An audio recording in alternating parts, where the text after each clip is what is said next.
Hi everyone, welcome back to my life. Welcome back to my life. Okay, so I don't even know how to vlog anymore. But today marks my second year in Malta, and I want to record something special for the day.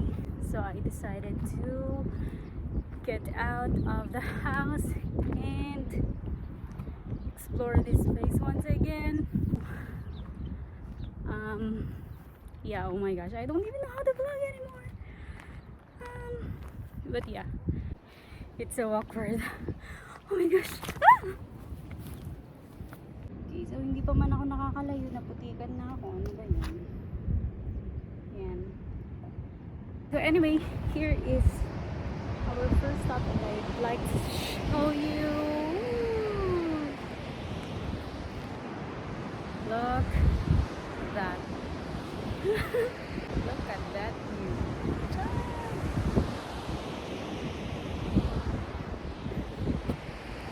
Ayan. So may mga hiker din doon. Parang hindi naman talaga siya hiking kasi halos patag lang naman yung daanan dito. Unlike pagka nag-hike tayo sa Cordilleras or some parts of the Philippines, bundok kung bundok talaga. So anyway, I am so easily distracted, no? After siguro 2 years na akong hindi nagba-vlog and hindi nagtitake ng videos in public like this.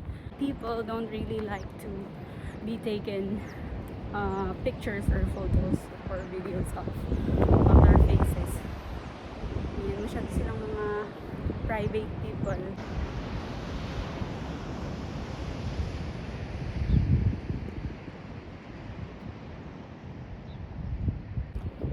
Oh yeah, I also forgot to mention, right now I am in Marsaskala.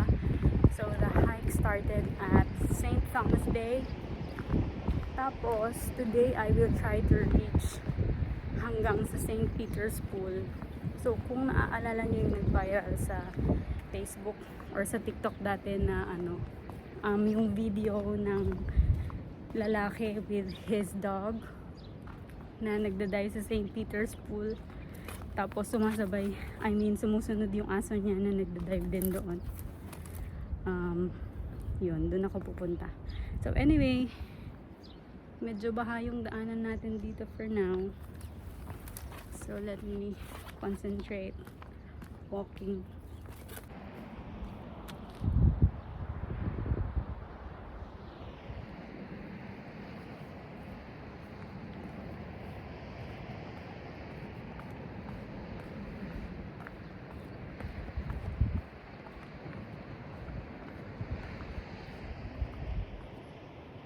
I don't know if I can pass here or doon sa kabila, pero dito na siguro mas malapit.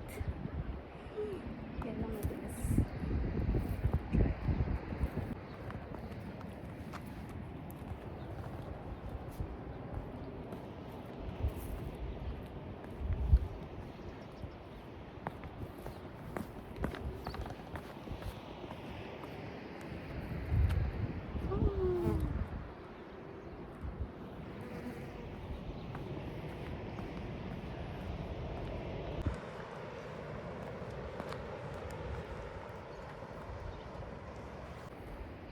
Nahihirapan ako pagka yung mga tuyong lupa yung daanan kasi nadudulas yung pako, alam mo.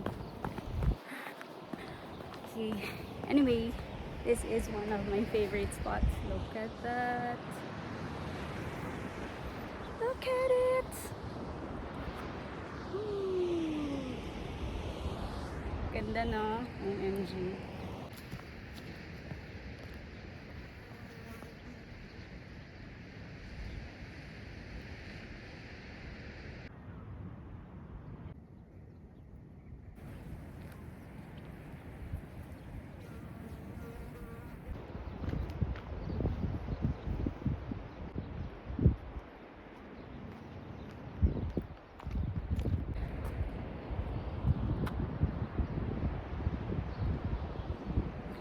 Okay, so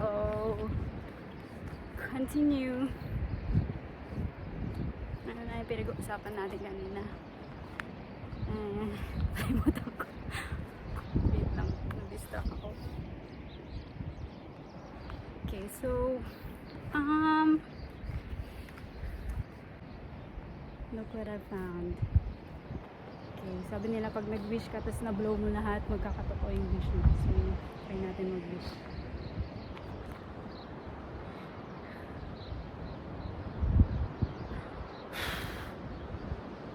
May naiwan isa. May nakita ako nag-bike.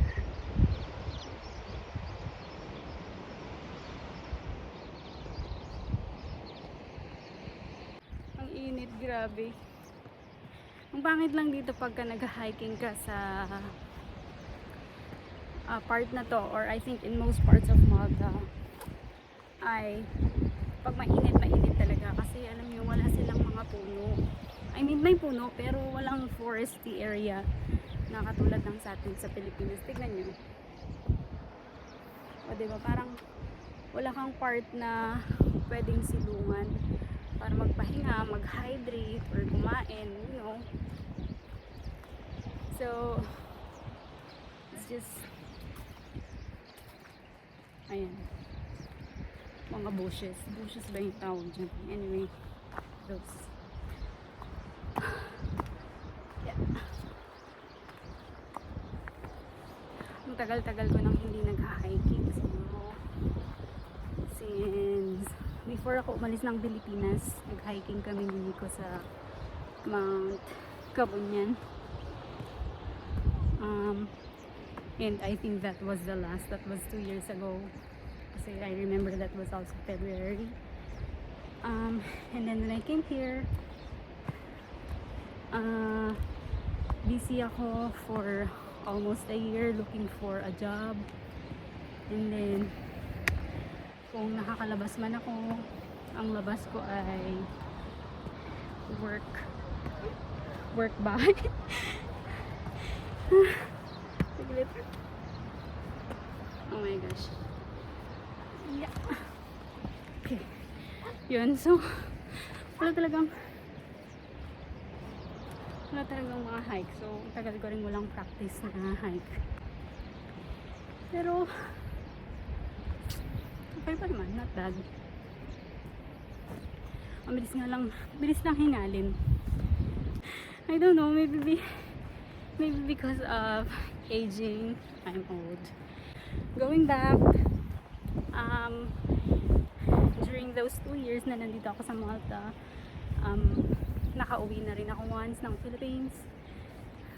So I went home last year in October, and we were able to fix our requirements to get married. So then we got married. Ayan. I think those are basically the big things that happened while I was here and when I went home.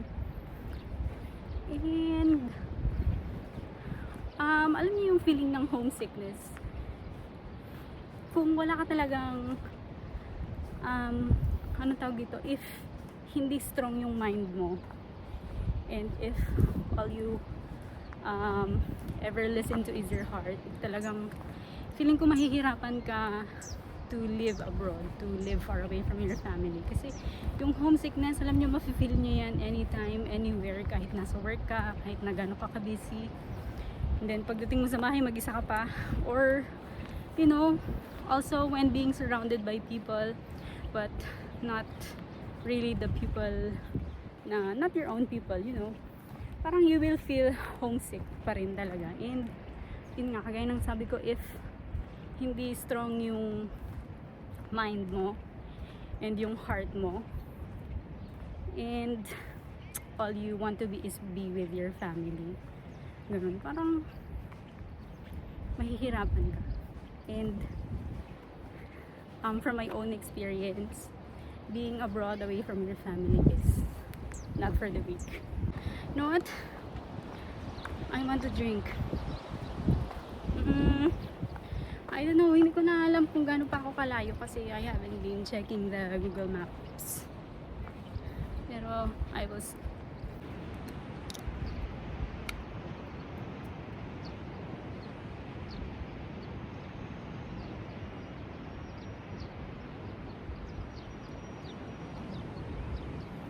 Ganda, no?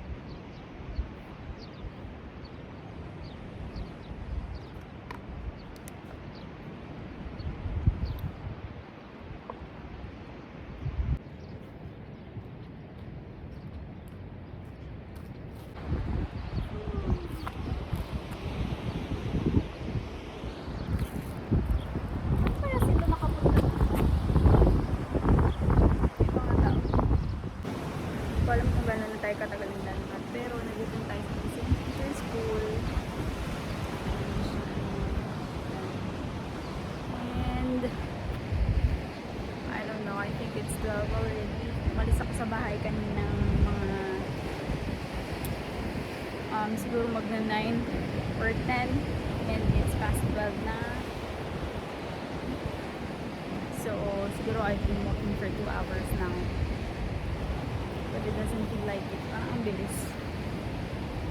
Okay, and now I am contemplating if I am going to work through here or babalik ako sa mga dinaanan ko kanina. Kasi dito malayo yung sakay ng bus, tapos mainit na, tsaka walang magandang view yung daanan dito.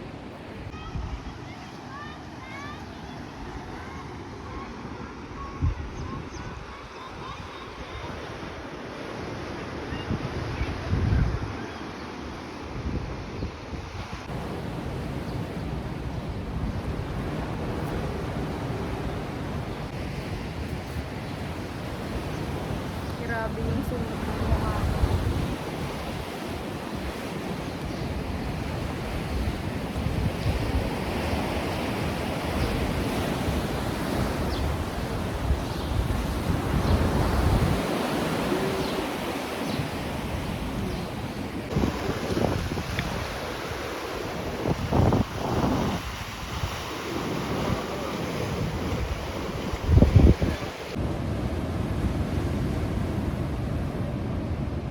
Nilinisan ko yung sapatos ko para mamaya pag sumakay ako ng bus, hindi naman ako masyadong mabutik, nakakahiya naman sa kanila.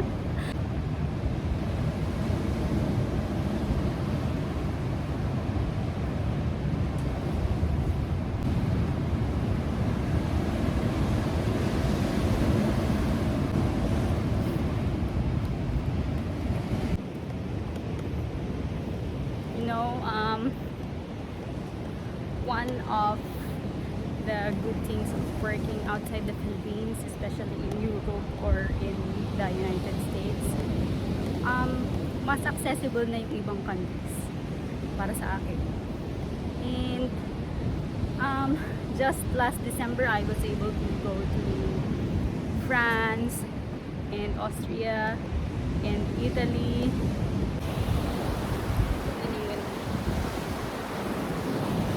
Pero dito sa Europe, alam niyo yun, kahit na one-way ticket, kunyari yung meron ka papunta ng France, hindi ka nila ka-questionin eh, pagpasok mo sa airport.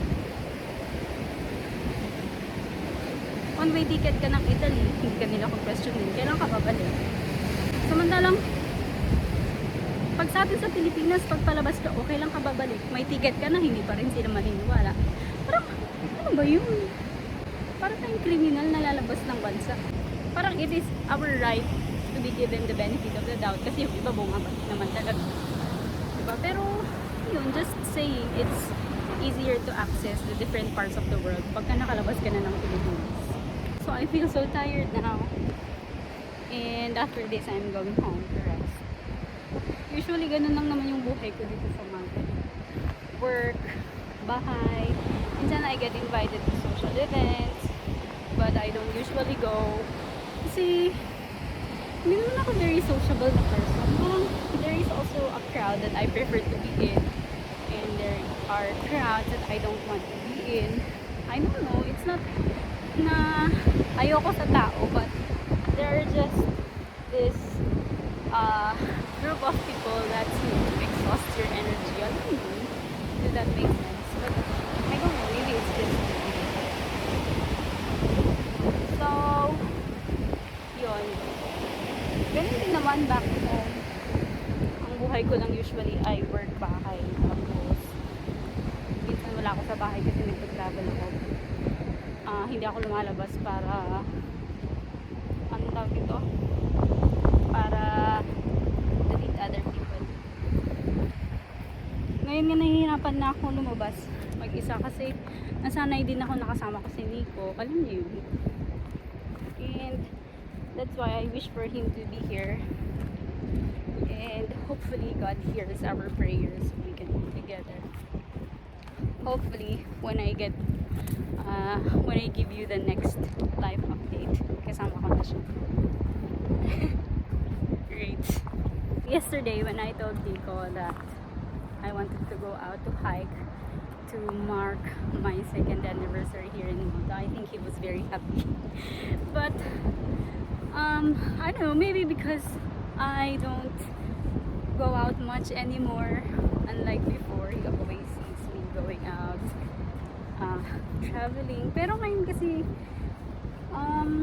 I don't know, it's not as fun anymore like pagkasama ko siya, ganun. I always crave to go out, but I want to go out with him. Alam yun, I want to travel with him. Traveling alone is not for me anymore. Siyang arte. And I want to record a video now kasi I also feel guilty kasi nga I think before I came here, there was a time that I wanted to delete my YouTube channel already. But my mama said, paano pag namimiss kita? Paano kita makikita? Paano kita mapapanood? And for those 2 years na nandito ako sa Malta, parang there is a guilt in me na yes, I call them once in a while. We get to video call and update them about my life, about my work. Pero most of the time, syempre, they do not know what you are doing. Parang wala naman yung daily na conversation or they don't get to see you. Unlike pagka magkasama kayo sa isang bahay, di ba? So, now for this vlog, for this video, I want to record this video this day kasi I want my mom to see that I am doing well. Parang hindi din siya nag-worry sa akin. Alam niyo yun. So yeah, that's the main reason. Okay, so I'm in this part of the hike already. And sana nandito si Nico to see it. And you know, there is also a big part of me that wishes na I could bring my family to the places where I've gone. Magaganda. Gusto ko silang makasama. Ganun. And yun. This is where I am now. I don't even know where I am now, but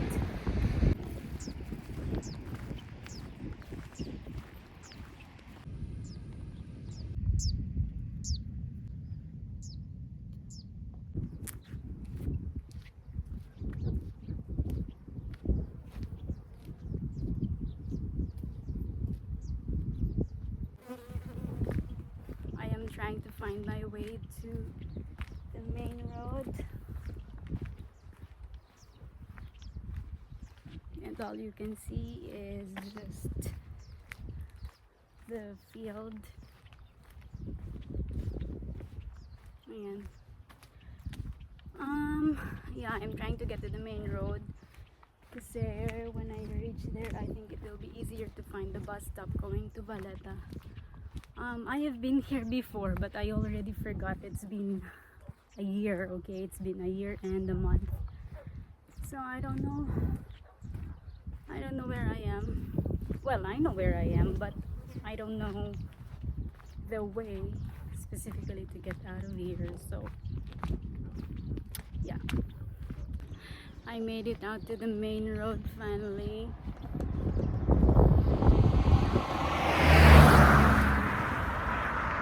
Yeah, all these people drive like that. Alam nyo, ang liliit ng kalsada dito pero ang bibilis nilang magpa-drive para silang mga nasa highway. Kaya usually every morning ang news na makikita nyo ay mga traffic accidents, car accidents, kasi ang bibilis nila magmaneho, nakakatakot.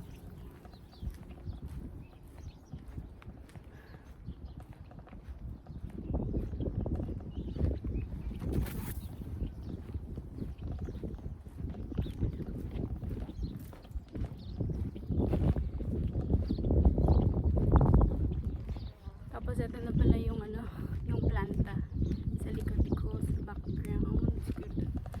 Dude. Ooh, that's a long road.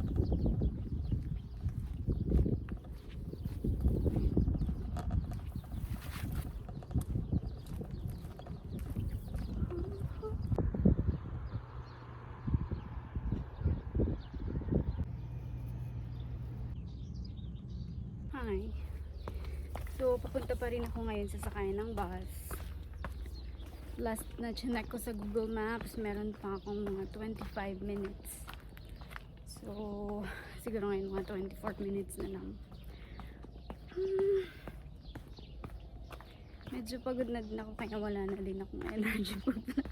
I'm so sorry. I'm gonna have to say goodbye for now because I'm too tired to speak and my phone is about to die. And I'm so haggard na. So I guess I'm gonna see you on my next video. Bye. Thank you for watching.